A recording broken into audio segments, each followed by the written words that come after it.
ধর্মনগর মহকুমার দুই বিশিষ্ট সাংবাদিক পলাশ সেন ও জ্যোতির্ময় রায় অতি সম্প্রতি প্রয়াত হন। এই দুই সাংবাদিকের স্মৃতির প্রতি শ্রদ্ধা জানাতে এবার ধর্মনগর প্রেস ক্লাবে আয়োজন করে স্মৃতিসত্তা সংলাপে পলাশ সেন ও জ্যোতির্ময় রায়ের স্মৃতিচারণ সভা।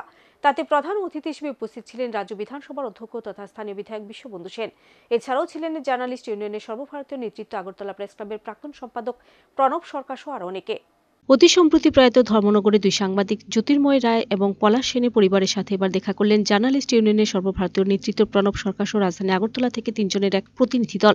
প্রতিনিধি দলে থাকা বাকি দুই সদস্যরা হলেন সুরজিৎ পাল ও খুমলুং প্রেস ক্লাবের সম্পাদক রঞ্জিত দেববর্মা। এছাড়াও ছিলেন ধর্মনগর মহকুমার সাংবাদিকরা। সাংবাদিকদের প্রতিনিধি দলটি প্রয়াত দুই সাংবাদিকের বাড়িতে গিয়ে তাদের পরিবার পরিজনদের সাথে কথা বলে গভীর সমবেদনা জানান। পরে প্রতিনিধি দলটি অংশ নেন উত্তর ত্রিপুরা জেলা ধর্মনগর পৌর পরিষদের কনফারেন্স হলে অনুষ্ঠিত প্রয়াত সাংবাদিক জ্যোতির্ময় রায় ও পলাশ সেনের স্মরণ সভায়। ধর্মনগর প্রেস ক্লাবের উদ্যোগে বুধবার দুপুরে আয়োজিত এই স্মৃতিচারণ সভায় প্রয়াত সাংবাদিক দ্বয়ের প্রতিকৃতিতে পুষ্পস্তবক অর্পণ ও প্রদীপ প্রজ্বলনের মধ্য দিয়ে স্মরণ সভা সূচনা করেন ধর্মনগরের বিধায়ক তথা রাজ্য বিধানসভার অধ্যক্ষ বিশ্ববন্ধু সেন। সাথে উপস্থিত ছিলেন ধর্মনগর পৌর পরিষদের চেয়ারপারসন মিতালি রানী দাস সেন, জার্নালিস্ট ইউনিয়নের সর্বভারতীয় নেতৃত্ব প্রণব সরকার, প্রয়াত সাংবাদিক পলাশ সেনের স্ত্রী কাকুলি সেন, প্রয়াত সাংবাদিক জ্যোতির্ময় রায়ের ছেলে অনিক প্রতি রায়, সাংবাদিক সুরজিৎ পাল প্রমুখ।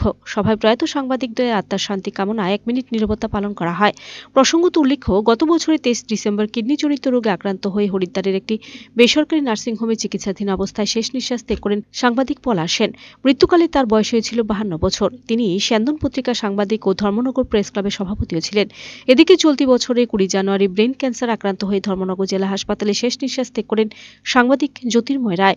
তিনি দীর্ঘদিন যাবৎ জটিল রোগে আক্রান্ত ছিলেন। মৃত্যুকালে তার বয়স হয়েছিল 62 বছর। তিনি দীর্ঘ 35 বছর যাবৎ সিপিএম দলের মুখপাত্র ডেইলি দেশের কথা সাংবাদিক ছিলেন। সাংবাদিকতার পাশাপাশি কবিতা, উপন্যাস, নিবন্ধ লেখনীতে ছিলেন রাজ্যের অন্যতম বিশিষ্ট ব্যক্তিত্ব। প্রয়াত এই দুই সাংবাদিকের স্মরণ সভায় বক্তব্য রাখতে গিয়ে প্রণব সরকার বলেন, সাংবাদিকদের মৃত্যু হয় না, লেখনীর মাধ্যমে সাংবাদিকরা আজীবন বেঁচে থাকেন। তবে প্রতিভাবান দুই সাংবাদিককে প্রয়াণে ধর্মনগর সহ গোটা রাজ্যের সংবাদ মহলের অপরিসীম ক্ষতি হয়েছে। তাছাড়া তিনি প্রয়াত সাংবাদিকদ্বয়ের নামে কোনো রাস্তা বা ফলক করার দাবি রাখেন ধর্মনগরের বিধায়ক তথা অধ্যক্ষ বিশ্ববন্ধু সেন ও ধর্মনগর পৌর পরিষদের চেয়ারপারসন মিতালি রানী দাস সেনের কাছে। উনি সাংবাদিক বান্ধব, সাংবাদিকদের কল্যাণে উনি অনেকবার চিন্তা ভাবনা করেন, এখনো করেন। আমি ওনার কাছে একটা অনুরোধ আজকে করতে চাই। এখানে নগর পঞ্চায়েতের চেয়ারপারসনও আছেন, যদি সম্ভব হয় এই দুজনের স্মৃতিতে কোনো একটা রাস্তা, কোনো একটা ফলক যদি আপনারা করতে পারেন, তাহলে আগামী প্রজন্ম যেভাবে আপনাদের মনে রাখবে, আগামী প্রজন্ম পলাশ জ্যোতির্ময়কে মনে রাখবে। বর্তমান যারা সাংবাদিকরা আছেন তারাও ভাববেন যে তারা প্রয়াত হওয়ার পরেও তাদের স্মৃতিও মরে যাবে না। আমি আজকে বেশি কথা বলছি না, আজকে খুব কষ্টের দিন। আমি গেছিলাম পলাশের।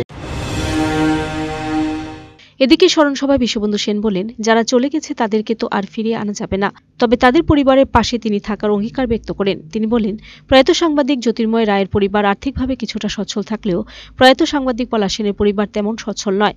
এ ব্যাপারে তারা সর্বোপরি সহযোগিতা করবেন বলে আশ্বাস দেন। পরিশেষে এদিন ধর্মনগর প্রেস ক্লাবের তরফে প্রয়াত দুই সাংবাদিকদের পরিবারের হাতে তুলে দেওয়া হয় শ্রদ্ধাঞ্জলিপত্র। Bureau report, search India channel.